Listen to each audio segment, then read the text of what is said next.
citizen of the world, I follow her to a circle of learning. Curiosity opens my mind, ideas lead to knowledge, responsible choices show respect, cooperation strengthens others, learners are courageous, empathy creates community.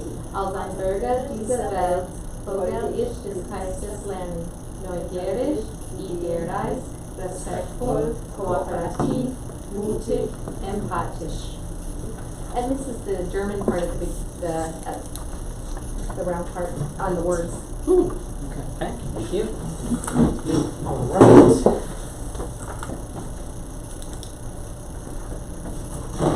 I would like to, is there a motion to approve the agenda as presented? Roll call.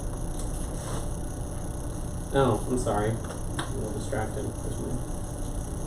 Okay, let's start with roll call, please. Frank? Present. Pete is absent. He may be showing up. Margie is absent. Danielle? Here. Okay. Right, we have quorum. Approval of the agenda as presented. Motion. I move. All in favor? Right? You need a second, but all in favor. Okay. Thank you, Frank. Second. All in favor.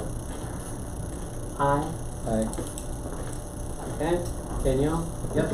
Yes. Perfect, thank you. All right, we will go to student spotlight. Social emotional learning. Chris? So we added the student spotlight in as a part of a regular part of the agenda to try to really focus on something fairly important, which is students. And so, actually, 2 months ago, Scott, who works with the Social Emotional Learning Committee, had said, hey, the committee would really like to present what they've been doing and what they're up to with regards to students, and the timing was just perfect. So today we have our social emotional learning team and the representative. We have Eva Yadovsky, and she is going to be telling us a little bit about what's been going on with the social emotional learning team. So, hi everyone, I'm Ethan, I know most of you, and I co-chair the Social Emotional Learning Committee along with Erica Bertland, who would have loved to be here tonight and is out of town. I wanted to introduce Social Emotional Learning to those who aren't familiar with it, and then tell you about our initiatives this year. So, have you all seen this video? Okay, well, it's a short. There's no volume. Oh, it needs volume? Yes. Okay, hang on 1 second.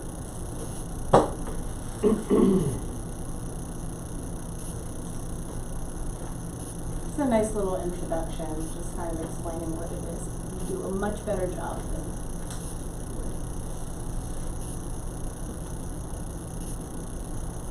Is that thing on?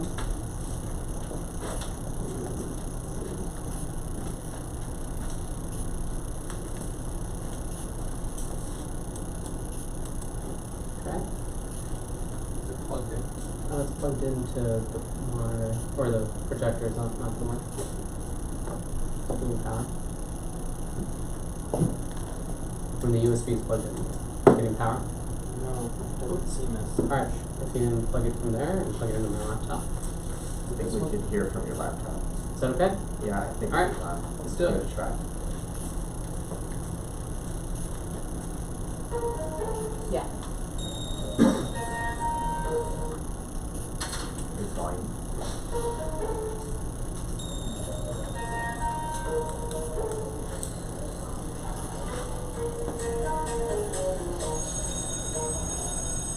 There's a lot of talk these days about SEL, social emotional learning. But what exactly is it? Social emotional learning is the process of learning social and emotional skills. And it's just as important as learning reading or math. This learning process is most effective when it begins early and continues through high school. Social emotional skills are essential for success in school, work, and life. With SEL, students learn to manage their own emotions and behaviors, have empathy and show care and concern for others, solve problems effectively, make responsible decisions, and maintain healthy relationships. Students learn to recognize what's happening inside them and to be aware of their emotions, which helps them deal with strong emotions and impulsive behaviors. It helps them stop, take a breath, and think about a situation before acting. Students learn to identify others' emotions and perspectives, which helps them empathize and show compassion, no matter who they are or what their background is.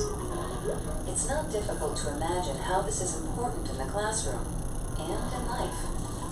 Students learn to solve problems in peaceful ways and communicate assertively about what they need or want. This helps them get along with other students and get the help they need from adults.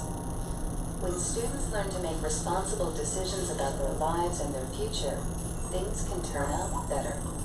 Research shows social emotional learning makes a difference.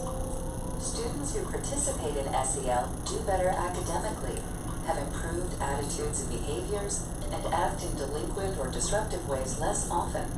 In the United States, students with strong social emotional competence are twice as likely to earn a college degree and nearly 50% more likely to graduate from high school and have a full-time job by age 25.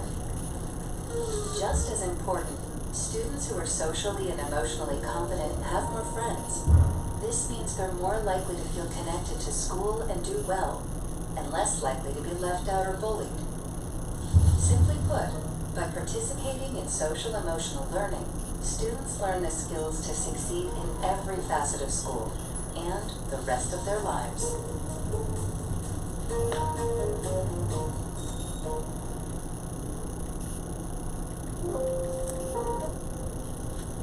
So more and more research is being done on SEL.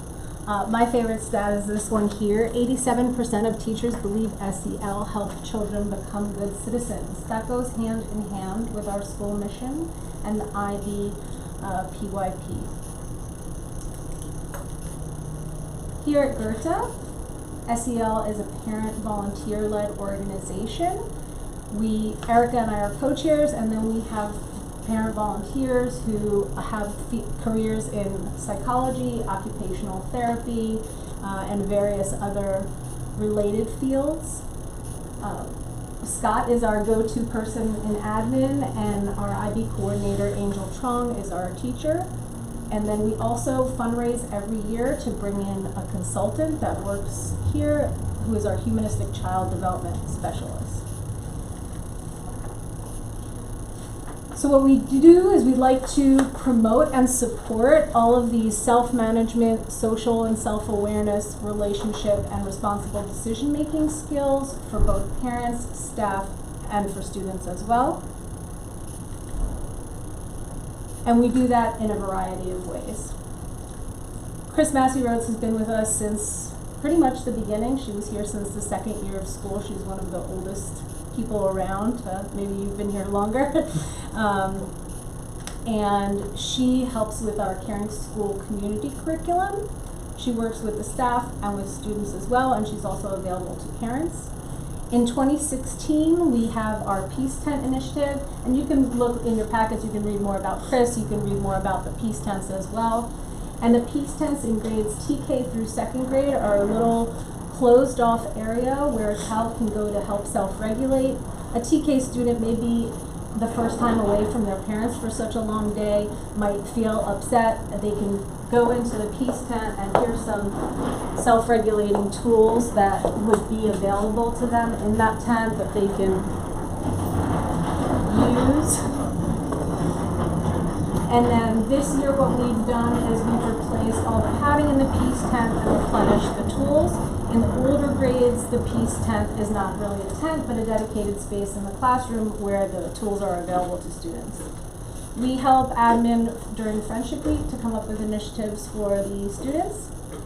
We're very proud of our weekly newsletter submissions. Every week we're providing new content to parents, whether we're describing our IB learner profile traits, whether we're talking about events at school, recommending a book for them to read their child, or some videos. The green sheet there is the type of information that we're sharing with parents.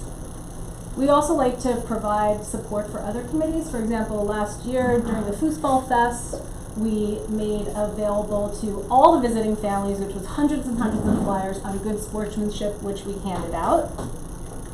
We also handed out this wonderful feelings chart made by one of our students. One of our students made this feelings chart impromptu. She was the daughter of one of our SEL committee members. When I feel mad, I can take 4 deep breaths. I think we would all wish to have known these tools when we were in elementary school.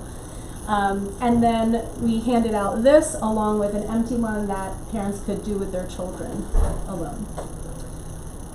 Because we were so proud of this, and this sheet that the child had made, and she now serves on student council, we were really inspired to join the Green Team and Playground Committee, and we would like to launch SEL Student Ambassadors in January. And that would be 2 students from each class to help with these coping tools around campus. Another thing we've been doing this year is having regular admin check-ins. And during the admin check-ins, we are designing and planning initiatives, testing them, and then reviewing them and seeing how they're doing. And our super amazing initiatives this year have been our SEL PlayStations. We've already done 2 for World Kindness Day. We had kindness stations, and around the week of Thanksgiving, we had gratitude stations. Around Valentine's Day, we will have love stations. Now, the stations are happening during recess, but these were all made by student council. It was their ideas that we refined and helped to implement. So as you can see, they're very popular. During recess, the kids have the option to join the station or go play. And I'll just break down the different stations that we had. We had a big board with a heart on it. Children were prompted to write on a little sticky note something that they thought was kind. This one says, sit next to a friend who's sitting alone. As you can see, some of them can be pretty profound. The kids are quite brilliant. We also had kindness showers. So one child stands in the center and the other children stand around that child and just call out niceties. It was actually kind of fun. Casey was coming through with a parent tour, and the parents actually did this with the children while they were on tour, and I think they really enjoyed it. The kids had a blast. They said it felt really nice to hear those things. And we recommended that when somebody is feeling blue or somebody is feeling grouchy, that's something that they can do for each other. We also made kindness bracelets, and I actually love it. If you guys look at the beginning of your packet, you have little bracelets there. There are enough, you should be able to make one for everyone on your team. And you just write something kind about a person, and then later we can tape that to each other's wrists. Our ever favorite kindness notes, this was something we did during Friendship Week. It's something super simple. The kids just write notes. They write them for their teachers, for their parents, for their siblings, for their friends, and they really, really enjoy this. Thanksgiving week, we had gratitude stations. So Daniela Humble is a yoga instructor and one of our parent volunteers. She led the kids through this very nice whole body gratitude. It's important for us to reach all the kids, and as you can see, both boys and girls are participating in these activities. Sometimes there was one child, sometimes there were many children. And we provided the kids with some body cutouts, and they were to decorate them as themselves and write something that they appreciated about themselves. So not only did they get to practice appreciating themselves, they also got to practice their writing. I love my singing voice. I love my skin. I love this Goethe uniform. We also provided the children with leaves where they could write or draw things they were grateful for. At the end, we put together this beautiful wreath. Some of the things they were thankful for are family and friends, a friend who helps with math, their classroom, and of course, waffles. Another station we had were steps of gratitude. We drew with some chalk, some spirals on the floor, and the children could either think about or say out loud the things they were grateful for with every step. Again, boys and girls participated in this. I asked the kids to check in with themselves before they started, and when they were done, I asked them if they felt worse, the same, or better. All the kids felt better when they were done. They were grateful for their stuffies, they were grateful for their siblings, they were grateful for their parents, their teachers, the weather. They really had fun with this. We would like to culminate with a school-wide celebration in the spring. This will be an opportunity for us to utilize our school colors. The kids will be broken up into teams with their younger and older partners in their colors, in their house colors, and it will be almost like a relay race, reinforcing these stations once again for these coping tools for the kids, and another way also for us to get the parents involved. And that's what we're working on this year. We have plenty more ideas for the future, but do you have any questions? Can I make comments? I mean, my son comes home talking about these things all the time. He loves it, and I just love that we're in an environment where it's like cool to be kind.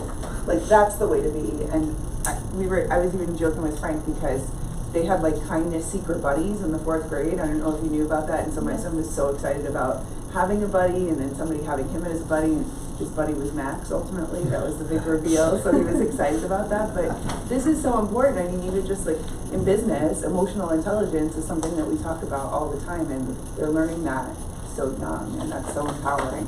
So I love it. I love that this is what they're learning, and they're learning to be like very empathetic people. It's great.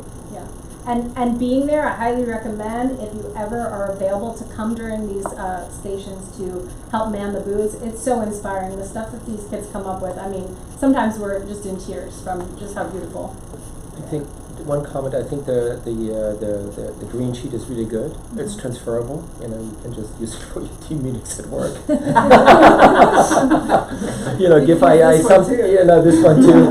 But I sometimes do give people choices. You know, I do. It's a good management technique as well. I mean, I said you want to do this or you want to leave. It's your choice. And I think we should be laminating this and putting it into the parent welcome thing. I do believe that on the website, on the SEL page, there will be a link to that sheet available to parents, to even people who aren't enrolled in the Speaking school. of which, and I also think that the video is insightful.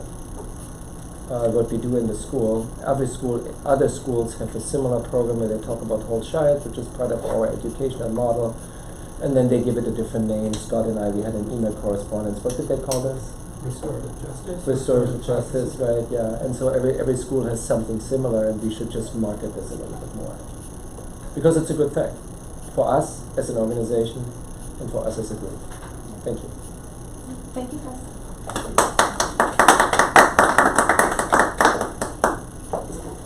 All right, at this time, I'd like to open this up to public comment. Do we have any speakers? No. All right, moving on to Cookie time. Please pass those around, by the way. Oh, no, you don't. I walk around. Thank you, Kathy. Consent items, Chris, did you get our June 17th notes? We did not, unfortunately. Okay. So Let's go. either going to have to get them or We'll have to pass them by. recreate the. We'll have to pass them by January, Yeah. our next board meeting, because we have our CSD we have our CSD oversight visit in February, so I don't know the exact date, but I think it's before the February board meeting, correct? That's what you said? Yep. All right, then we will have to make alternative arrangements. Approval of the regular board meeting minutes from November 18th. I'd like to make a motion. All in favor? Aye. Okay. Do we have a second? No need. Not for consent. All right, so at this time, I'd like to ask Beacon to join us. Proud to have her here, and of course, tonight started off with a great presentation. Thank you. This was very, very informative. Let the notes show that we are adding Beacon to our roll call, and she will be able to vote on any motions and resolutions going forward. Okay, let's start with the executive director report. Chris, it is your stage. This was an added meeting, and as such, we kept the report very minimal. As always, we do a enrollment update. So if you just, there's only two other slides, so Okay. if you could, you know. I'll just do it for you, yep. Yeah. So our enrollment is unchanged from the last time. We have really held steady for the last 3 months at 421. Just have been flat at that point. We do know of sadly one family with 4 students who is leaving the area. So we expect that to occur at probably when we come back after winter break. But we're very pleased with having the kind of stability with enrollment. So that's a good thing. Moving on. I did want to give an update. At the last meeting was asked about fundraising, and this was in everyone's packet, but I did want to just share the information with regard to, first of all, the annual giving campaign. You note that our goal at 220, we've not met that goal, which shows at 173, but I also want to point out that the matching donations, when we set up the number 220, we were not considering matching donations, and that wasn't in our setup, but the way that they're booked, they're actually 2 separate things, so we split them apart. So we have already to date received 20,005, so we've actually just barely crossed that matching donation. That's a number that we do expect to see grow, and we should be considering that as part of the annual giving campaign in terms of where we stand on that. And to make this 20,000 work, we did, if you notice the goal up at the top says 520,000, so we added that in up there as kind of the buffer to make that happen. When I presented this last month, we were at 47% to our goal, and we are now at 60% towards our goal. The big change is the Jogathon. So if you look at the Jogathon amount, which our goal was 30,000, we are happy to report that the actual to date is 44,764. I want to just point out what a great job was done by our committee on that, and that we're excited to have an event that's so much about kids doing the right thing, being out there running and having fun, and yet we are also able to make use of it as a fundraiser, and so that came in nicely. Where we stand on a few other items, book fair, we mentioned the last time that we are not quite to where we want to be on that, and we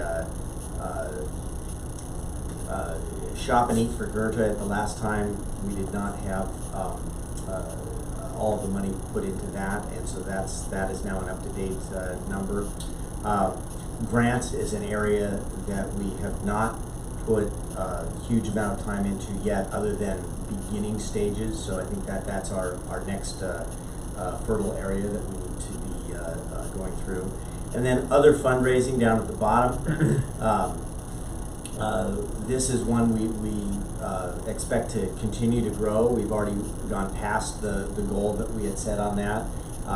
At 30,000, we're now up to 35,000, and this includes a number of things, one of which is field trips. So when we asked for field trip donations at the beginning of the year to make up for lack of Goethe cafes, that was something that we did or changed. So continue to bring this to you each month. I won't necessarily go through it every time, but I wanted to be sure everyone understands how we're looking at this and pushing moving forward. So any questions on fundraising? This is again, you said to total actual to date. I think this is received versus pledged, This is received. right? I think it would be good total received, and then again, the 173,015 on the first number, the actual to date on the annual giving, we should always show where there is more pledged so that we can see the upside if we were to collect each and every dollar of the pledged one. We could put a separate piece on that of what's Yeah. been pledged. Yes, Right. we could do that. Yeah. And so Jogathon is the same thing, right? Not everybody, maybe everybody has paid up, or maybe not everybody has paid up yet, or maybe somebody pays in installments. Jogathon is, I don't think it's gonna be material on that, because of the way it's done online. Right. But definitely it is on the annual giving. So- For example, I would positively can respond that I pledged on the Jogathon yesterday online, and it worked perfectly, so. You're testing your question. No, that's not a question, it's a comment. It's not a comment, but so I like the buttons. I have a question. So with Jogathon, I mean, that's fantastic that the actual is much higher than what the anticipated amount was. Given that it seems like, something like an activity did so well because there's participation involved versus just like sending in a check, is there opportunity maybe with like the futsal tournament that's going to happen early next year to have like a donation component to that, or something else where there's an activity that's happening where it feels like, okay, I'm sponsoring my player, so it feels more organic to ask like, my parents for a donation or something like that. Because when I ask my parents for a donation, like school, it's different than, hey, do you want to sponsor my son? That feels like lighter. I don't know. Maybe because we don't have cafes anymore, and with the cafe we were getting a lot of donations because people felt like they were doing something where they were supporting what the kids were actually doing. Look into whether Foosball Fest might be an opportunity. Is there a comment on that? Quite frankly, I don't think the Foosball Fest would be an opportunity because that's not how it's set up. Okay. It's set up as an event that can invite other schools, for outreach and for fun. But you could think about a readathon because you could say how many books children read or something. So there are potentially other areas that we could come up with something like that the students are involved, the students' activities are kind of paid for. Yeah. Foosball Fest, I don't think that Okay. would be a good Although, idea. Foosball Fest, I think, is really key for outreach. And I don't know that we did a lot of outreach at that event last year, and that would be something I'd want to make, because there's such a positive feel Yeah. related to it. It was just an example of like an activity, right? But I like the idea of a readathon too because there's a low level of effort and lower into planning that than it would be like another Jogathon, which is a lot of work to coordinate. Ethan? You anything to add? A question? For fundraising, we might want to consider this for next year. We brought in a company that does a spelling bee, and this could be something that goes together with Gala, and we could have teams of the different parents of the different house colors, and then an admin and teachers team, and it's a big comical evening, which is a lot of fun, and it does raise a nice amount of money. So that's like a fun parent event Activity. yeah. Frank, anything else? No. Alright. Chris, thank you for the update. I have one more question on annual giving. For people who pledge like monthly amounts, is that a lot? Are those a lot of people, or are they coming in those funds? They are coming in. It is a fair amount, but most of that is captured in the matching donations. Oh, So okay. we'll see that grow a little bit as the year continues. But we do get other ones that come in, but most of it comes in based on the matching donations. Alright, moving on to the finance committee report. Item B, I move for approval of the financials of October 2019 before we have discussion. 1 second. Okay, discussion. I'd like to draw your attention to the package. We don't have handouts today, right? No, in fact, with everything, what we're doing is trying to go paperless. Everybody has these in their, Dropbox. Dropbox. So if you would like something paper, let me know specifically and we'll have it prepared, but basically we're trying to go as paperless as possible. Okay. To the package, then, Ryan isn't here today. We recommend to the approval, by the way. We have the motion on the table. Go to page, doesn't have pages, the check register, and just review that first before we go into detail. A little bit more. You know, if there are any questions.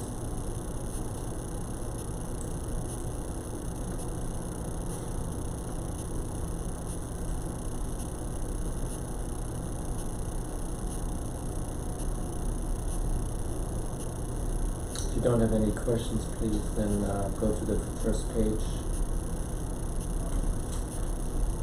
The explanation is then the following. I think the most important piece is the column forecast. As of 10/31/2019, we're projecting that our income loss is going to shrink when compared to when compared against the budget. We have we have budgeted a loss of $400,000. We are now projecting based on October, projected loss of only $310,000, which has a variety of reasons. In the income statement, we have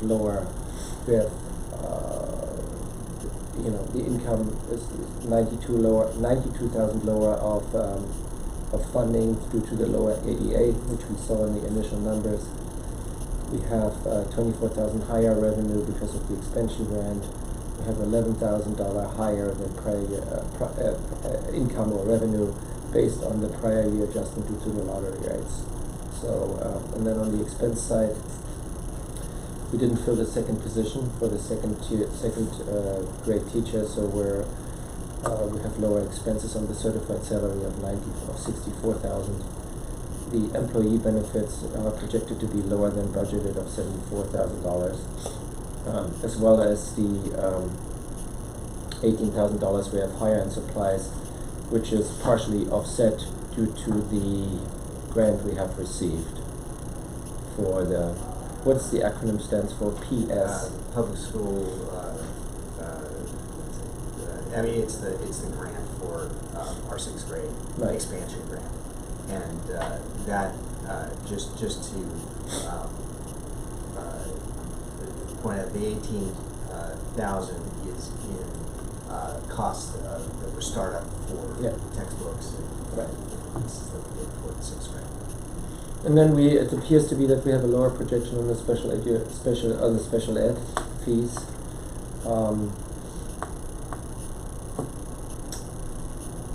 It's just a projection. The good news is that the budgeted ADA is still higher than the forecast is that we have a 97 ADA. We only budgeted for attendance rate of 96. It's quite significant. It's not it's good if it stays that high, but we're going to have flu season and cold season coming up, and so we're going to see a drop in the ADA. On the cash flow, at the end of the year, we're projected to be at around $921,000, which is higher than budgeted one of $652. On the balance sheet, we continue to have no liabilities and only assets. And unless you have any further questions, that would conclude my presentation of the Finance Committee meeting. Yes. Is the fundraising up here, or how does the fundraising? Fundraising is in Mason Numbers. I was looking for it and I couldn't find it, so what am I looking at? You would find it under grant and fundraising. Do you see the number 5 on income statement? And the second table has a purple heading. It's right up. It's right up there. Right. Okay, great. 257. No, it's right here. It's right there. Grant and fundraising. Here's the forecast. Here's the budget. Okay, got it. Yeah. Thank you. Which So that number is critical, make or break, for the most part, even in this year of investment.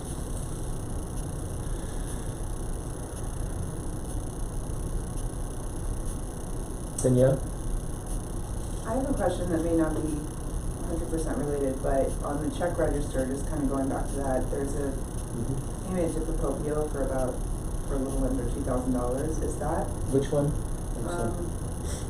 Sorry, I'm going Can you give us the check number? it's for services through 9/30, and I'm looking for it. But my question is, What's the amount again? 1917. Okay, so it's check number 2004318. 197. And it's effective date 11/1. Sorry, 10/11. Is that one of our last payments to Procopio, or are they still on retainer? Is that relevant to this? Procopio's still on retainer. Okay. We're using them for some items. One item that we're using them for currently is completing the work related to our employee handbook, which is on the agenda tonight.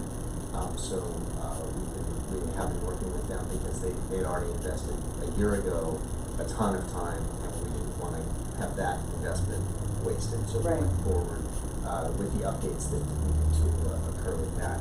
So we are still using Procopio in limited situations. We've also used them minimally for special education responses. But our overall legal expenses, we have been working extremely hard to keep that at the most minimal levels that we can, and really plotting out. And of course, the issues of Prop 39 are a big chunk that Okay. And even then, I anticipate not nearly approaching the legal fees that we've had in prior years. So that's my expectation. Is there any questions regarding the, None at all? then if there's no further questions, you can call the vote. All in favor to approve the financials for October 2019? Aye. Okay. Thank you. All right, moving on to the first interim report. First interim report, Dr. Jones, you want to give a little bit, so I'll give some background. What you see here, the budget numbers and the October numbers, they match exactly. It's just a different format. It's been put into the format what LAUSD wants to see, but these are the same numbers based on the prior numbers. It's hard to compare them on a screen because you need to either split the screen or compare or flip between them. But it referenced the same budget numbers and the same board-approved operating expenses, just in a different order. So by the way, I move to approve the interim financials. Do I get a second? Second. Sorry about that. So here, hence my presentation came too early. Sorry about that. So what a first interim report is there's a requirement that boards look at financials. That shouldn't be surprising. But there's a requirement that they do it at 3 points in at least 3 points in the year. So the first interim is the first official one, the second interim, and the end of year unaudited actuals. And so those are the three that are required by law. We do more than that. Every month we look at our financials. So that is the work that we do is with the finance committee and bringing it to you each month to keep an eye on what's happening. That's actually more up to date than necessarily just looking 3 times a year. But we still need to submit this 3 times a year. So that's exactly what we're doing. This is just taking the work that you guys have been looking at, watching, and submit this first interim report. It's in the format that actually LA County Office of Education requires, and it's done through the SACS account reporting system. And so this is all set up in that format, and that's what we bring forward for that. So this is no new numbers or surprises. It's just we're showing that you guys actually have access to this information at least 3 times a year, actually get it everywhere. Right. So these numbers, match this. The board approved budget is the 5.9 we're looking here at revenue, I'm sorry. 5.9, and you find this, and the total revenue is the same number in the budget. So they're all referenced if you go to, it's just a different format. This is just an example. So I would encourage the board to, yes, approve the first interim financial. Finance committee has issued a recommendation to approve. Right, Danielle? All in favor? Yeah. Okay. Board of Trustees participation in donor solicitation. I think you need to speak up a little bit. Moving on to item 3, Board of Trustees participation in donor solicitation. Yes, one of the things that came up at the Finance Committee was talking about fundraising in general. And one of the pieces that we were specifically hoping for, again, coming from Finance Committee, is participation in the board itself with soliciting donors, in particular towards any of our fundraising efforts. But really what I think our focus on that would be is the gala that is coming up in March, and looking for sponsors for the gala. What I would like to share with you is something that you can share with any of your contacts, and I have others. If you would like extras, I can give you some of the ones I have and create that. But basically, this is something that physically can be shared with others related to the program that is that we're putting together for the gala. It's called Havana Nights, and this is an opportunity to sponsor. So there's 2 types of sponsorships that are in here. One is to be a direct sponsor of the event, and the other is to donate towards our silent auction. And so there's a donation form that's behind there as well. And then there's also just for interest, because one of the areas we're of course spending much of our time in is pushing forward with our middle school program. We added the middle year's newsletter, the most recent one, and we also included the IB Learner Profile, and on the back of that is for a PYP program, the information on that. So this is available to you, and like I said, I can get any more than any of our board members would like or need. I can certainly give you the ones that I have here. And if you would like this electronically as well, that can be provided as well. But the idea is, you all have business contacts, you all have personal contacts, and is there anyone who can help make this happen? This also, by the way, will be going out to all families to push out that they make a request, and but specifically we were hoping that the board, with its contacts, and that our board of trustees would be able to take a leadership role in this as well. So, any questions or thoughts? No, I like it. Comment is, we should start, and my comment is, we should start developing this, right? And start, it's inconceivable that we, and in my opinion, fairly inconceivable that we're gonna get like a massive amount, but we should start maybe, if everybody could use 3 or 4 of his contacts and send it out as a package, and see what happens. Maybe we'll get Danielle to help us with, say, as a marketing major, to help us with a friendly lead-in letter. Oh, sure. Yeah, because there is a welcome letter. Marketing major or professional? Professional. I graduated, but I appreciate the comment. But you know where I'm going with it. Yeah. Like maybe like a kind, help us, with some general language how we should approach this and and how we're going to do this. Maybe some guidance. I don't know if this is the right time, but I've been brainstorming a lot about fundraising, and Frank, maybe you and Biggie, maybe you have input on this too, but I wonder if there are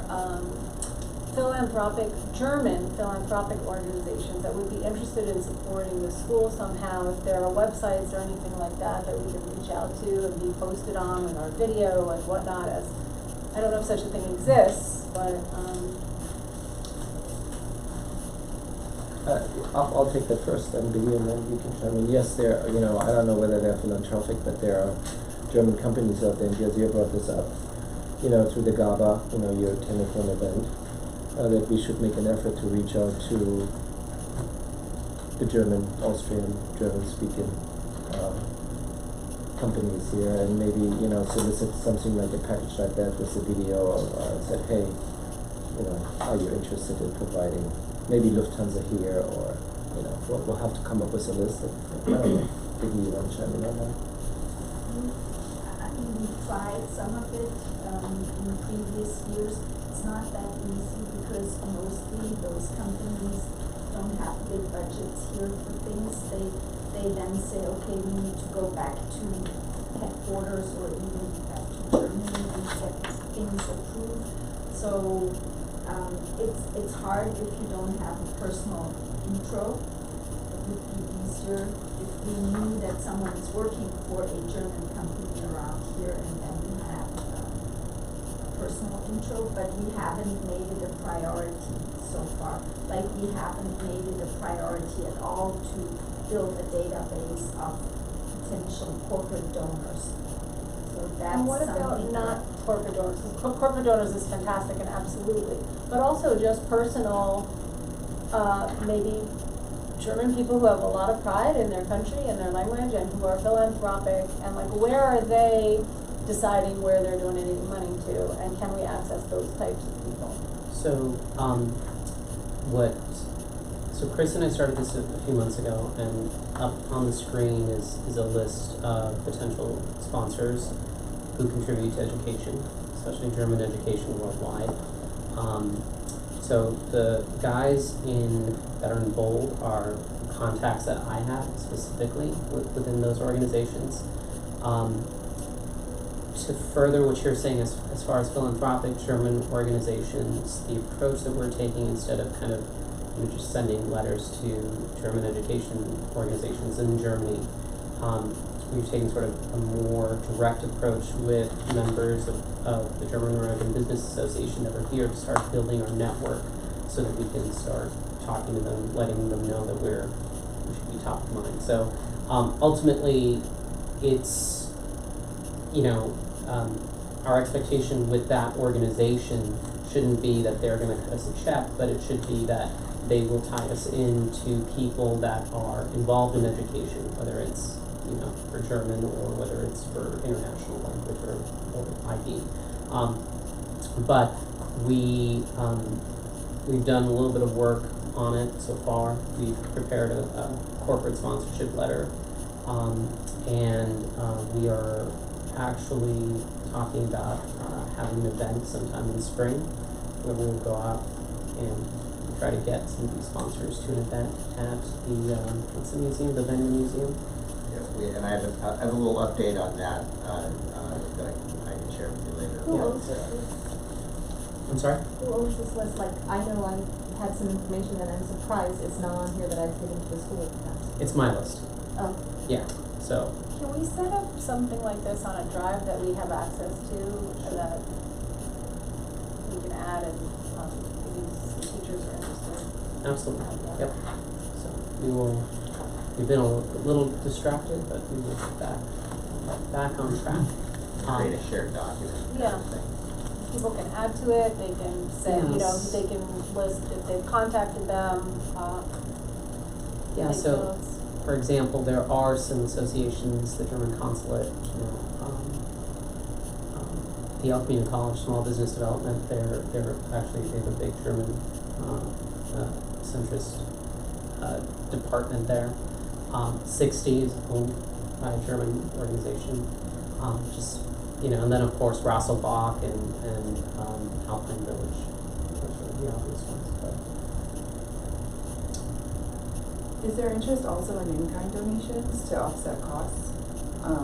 Like, for example, my company used flowers last year for Right, the exactly. gala to offset costs. But I also wanted to, and it was a very expensive donation, but I also wanted to mention that our request was that we would have place cards on the table, and they were ultimately not included because I'm not sure who was in charge of that, felt like it didn't work with the aesthetic. So I do want to mention though, I don't know who's auditing this, but you know, when there is a level of commitment promised, that the level of commitment is delivered as well. Because then, you know, you would kind of look like Of course, yeah. less accountable or something like that. So I don't know if somebody's monitoring this. The other thing I wanted to mention is that for the sponsorship levels, where there are, you know, complimentary tickets promised, sometimes for tax purposes, companies will not want to see that there was something exchanged, like tickets or something like that. So I don't know if there's a way to make that an optional thing, right? So I don't know if you guys, Correct. when you guys get something from a wonderful company, Certainly, you if have someone declines, we can Yeah. simply not do it, and then they would be okay with okay. Well, marking their things however they. Because you've seen those forms from the wonderful company, you have to sign off and say like, they did not get anything in return for this, et cetera, so that's something I just kinda wanted to point Individual out. thresholds are too, if you give out tickets, if they're more than, what is it, $180 or something, or $100. Sometimes if it's any value. Well, no, that's for public, but for, I think we can accept up to $100 or $150. Yeah, on a per case by case basis, but anyway, it's a good point. All right, anything else? Chris, I have one last thing about this. Is it possible to get this translated in German? Yeah, Some of the material? yes, I know you will. the answer is yes. You'll do it, okay. That would be helpful. Yeah. Okay, moving on to the suicide prevention policy.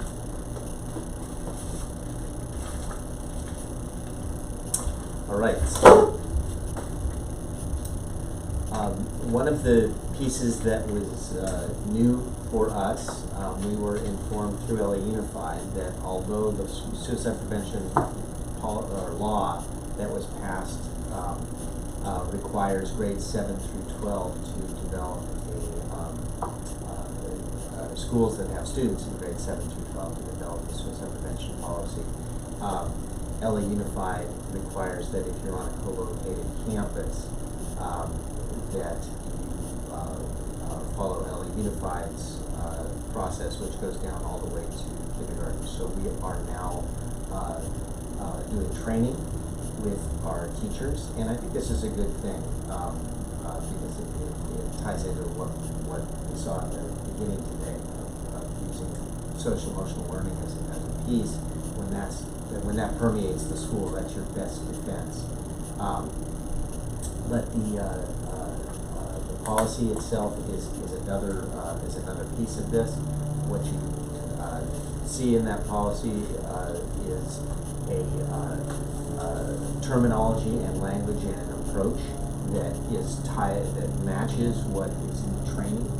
We've already conducted the training in this past month with our teachers and with our instructional aid that's completed as well. Mm-hmm. And so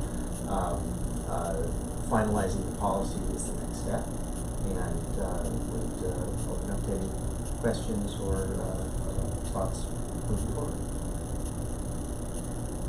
I really love this. I especially like the coordinator checklist. I thought it was incredibly thorough. One thing I do have a question on, is if you don't mind pulling up postvention section 1, letter F. I don't know what page postvention is on. I'm sorry, say it one more time. Postvention, Page 13. thank you.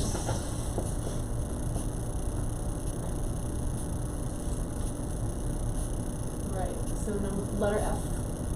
And in the first sentence there, it says the school should not create on-campus physical memorials such as photos or flowers.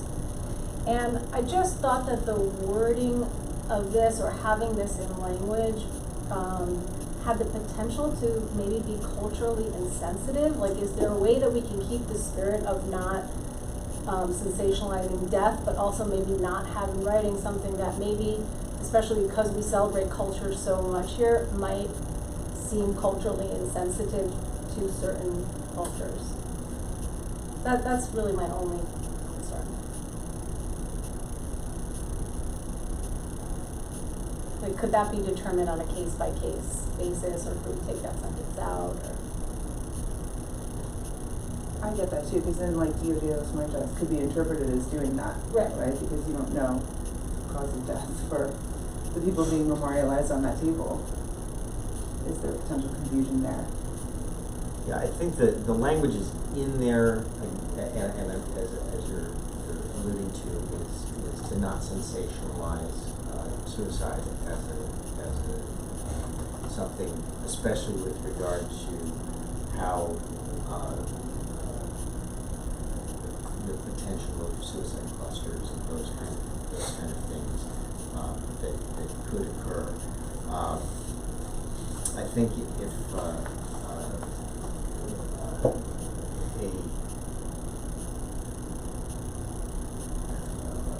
by eliminating, I'm sorry, you said? So, I think specifically they may not be talking about death, sensationalizing death, but instead sensationalizing a suicide and memorializing a suicide.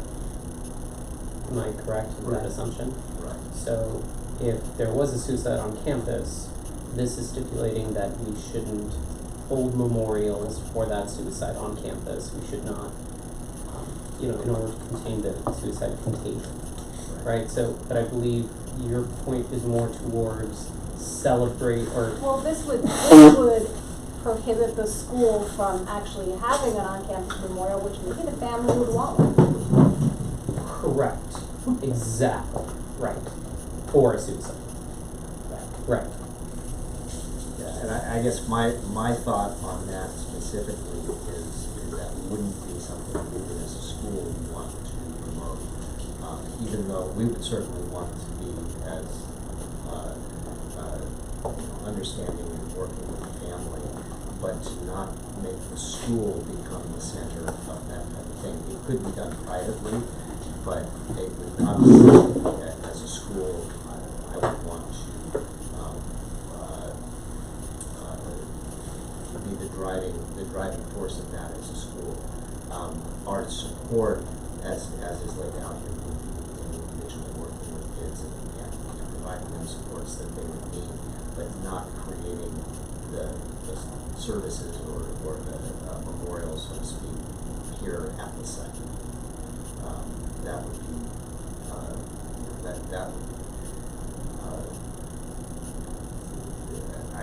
I can see concerns that would come out of that and potential for problem with related to ideation and that type of thing. Okay. So let's just make a case example, just like Daniel said, it's Dia de los Muertos.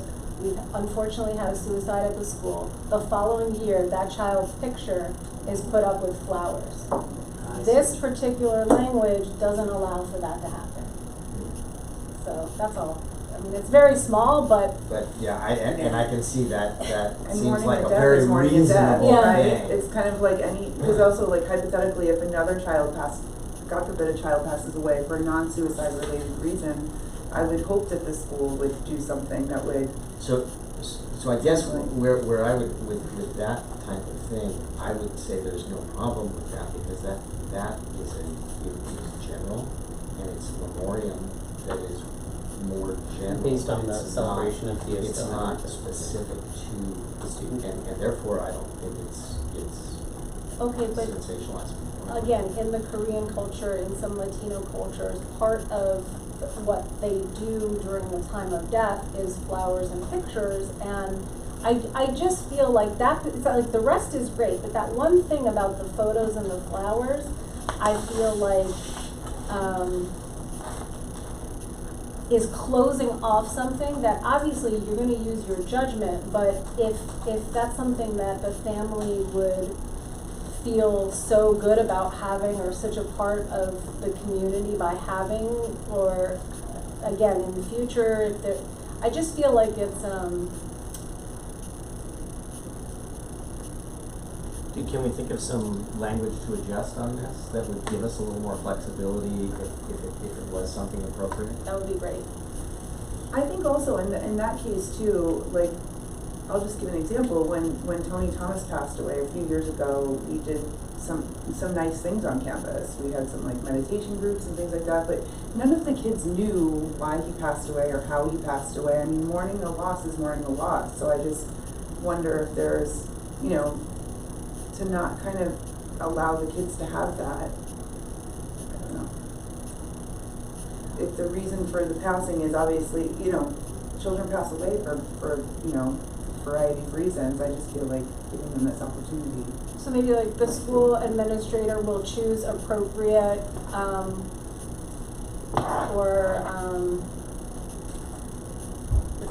or just take that sentence out, or? Is this standard language? Yes, who came up with the? We used another charter school that had a program. In fact, Scott was the one who got us connected, and we worked on that and developed it for our own. So, I mean, I think I can take a second to get the gist of what you're saying. I think we can approve it, and I'll adjust it and report back in a board report what language we change.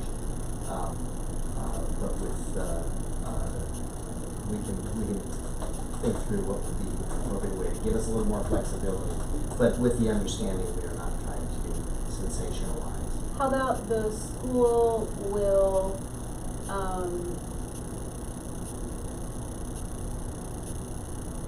sorry, I just lost it, I have it, but I lost it. So close. Okay, so we'll approve it, and then you will adjust the language? Yeah, which may include deleting that section, but we'll try to come up with something that gives us a little more. That's a little bit more flexible and culturally sensitive. Okay. Are you guys comfortable with us directing us to do that and still being able to approve it? Because I would like to get it approved tonight. Yeah. Is there a motion to approve? I make a motion to approve. A second. Obviously we discussed it, so all in favor with that Aye. addendum? Thank you. That's really well put together. All right, employee handbook. All right. Do we have a motion first? Let's go through. Aye, let's do that. All in favor to approve the employee handbook? Aye. No, we, Oh, no. I'm sorry. You A move. motion. Make a You motion to, yeah. You move, I second. Oh, discuss. Go ahead, Chris. All right. This has been a year, over a year in progress, to redevelop the employee handbook. So much of this work was done a year ago, but we did have there are changes that came by law for particularly involving harassment issues. Harassment. Laws that changed with regard to harassment, and so there were updates that were related to that, and we've been working that through, as I mentioned earlier, with Procopio, and so we were able to complete that. This would be going into inaction with the once it's in place, and then we'll be sharing it with staff as well. So I know it was a fairly lengthy document, but we would like to move forward with new and updated employee. I have a question about the table of contents. It looks like there's a number of errors in The finding handbook those was, sections. the handbook was finished Friday night. I sat there until midnight and I couldn't figure it out. Oh, okay. I will work on it. This is just, the Okay. content is correct. Okay, cool. Just the table of It's just linking it back in. Okay, cool. Apologies on So that. I will Yeah. do that once it's approved. All good. I have time to figure out the formatting. Thanks for clarifying. Beacon? Frank? We don't have a red line version of it, right? Let's see. No, we provided the. I know, I mean, But 64K. we can provide you the older, Yeah, okay, but the side, I'm not gonna do a side by side, I just wanted to see what the differences were. From the previous version, Yeah. if you will. Okay. Yeah, but that's okay, I'm ready, I'm gonna This browse one's through. from 1718, so it hasn't been updated. Right. quite So it a would have while. been nice to see what the versions were, but it's okay to move forward, I didn't see any glaring things. I'm ready to vote. Okay, all in favor? Aye. Aye. Aye. Alright, then we have approved the employee handbook. No, we did that. Right? Sorry? he was just saying that's what we did. Okay. Just approve Okay, the employee yeah, handbook. okay. Alright. Okay, moving on to calendar topics for next board meeting. Can you bring up your calendar topics again? Yes.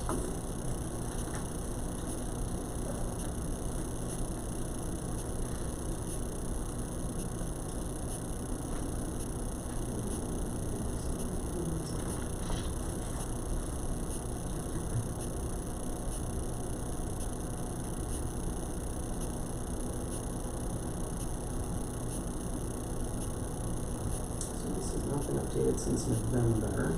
Okay. But let's look at January 27th. January, so first, Chris, are we gonna be ready to do the, achievement goals, LCAP, something like that? I'm sorry, no, that would be the February. The February, right. Yeah. We need an update on the school communication strategy. We're gonna try to have our meeting with, the vendor for school expansion. We're trying to do that for this meeting and couldn't do it due to Christmas parties and whatnot. Make that a little bit larger. I'm sorry? Is that? Yep. Second GPA report, talk about board development. Hopefully at that point we have some more information on CCSA. And we'll try to review the board development committee charter. Okay. There was one other thing, Deacon, would you like to?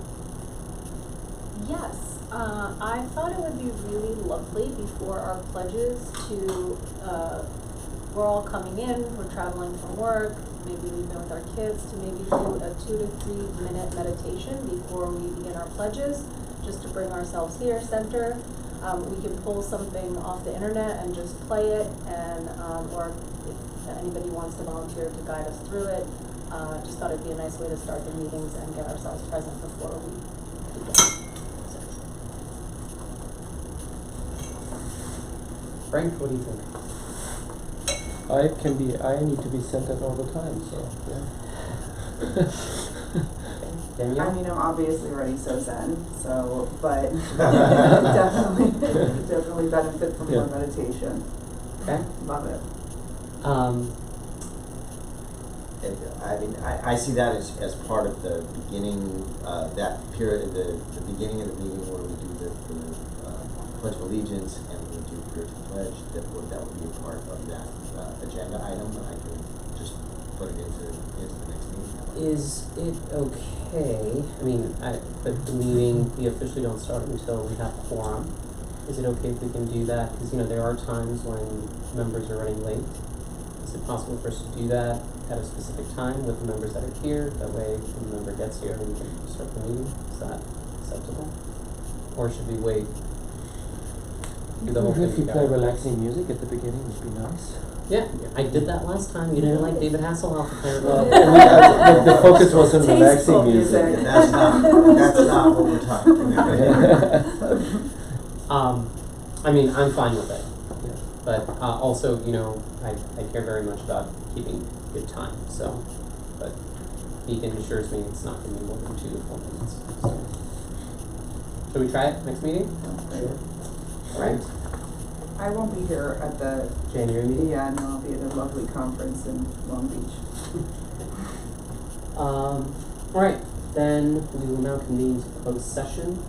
I would ask that we have our guest speaker, so if we can move up the performance evaluation portion, part of the performance evaluation portion first regarding staff and teachers, and then we will then go into, we will excuse the staff, the guests, and then we'll talk about performance evaluation of the executive director, and then we'll get into the anticipated litigation, and then we'll adjourn.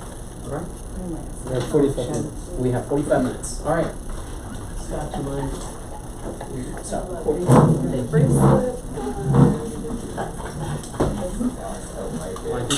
I didn't mind this. I did, oh, you did? Of course. There we go, wait. Oh.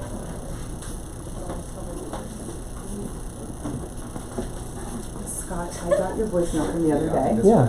In fact, my son, when I came That's home, what they do. told me. What did you say? I didn't do anything.